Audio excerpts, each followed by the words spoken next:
lahir di Nabi di nang do Mekah nang do Madinah kubu Maulana urang segalanya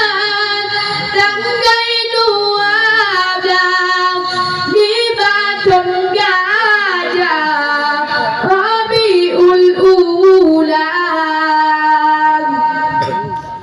umur 2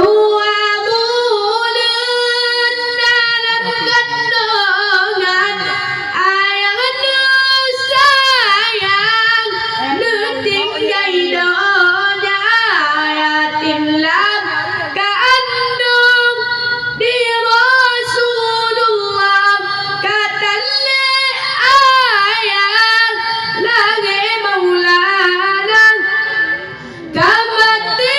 apui majusi sebab hancur dumpuna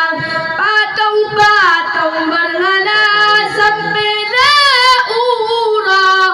bergetar Ka'bah senang di Ka'bah dengan lagi Maulana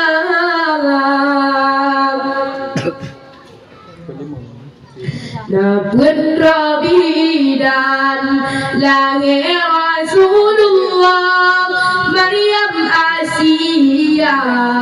Sarah dan Hawa Maryam Nabi dan Suwaibah Halimatu Sa'diyah Ma'ridah kedua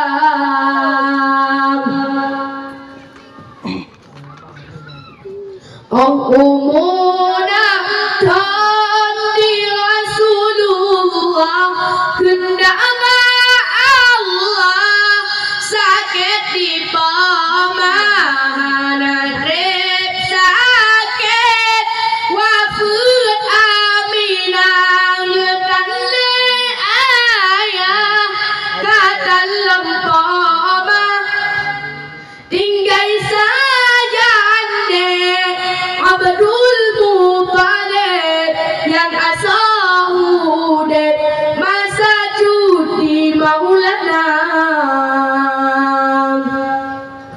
Ummu Qudratun Nabi Muhammad hendak hadarat wahyu pertama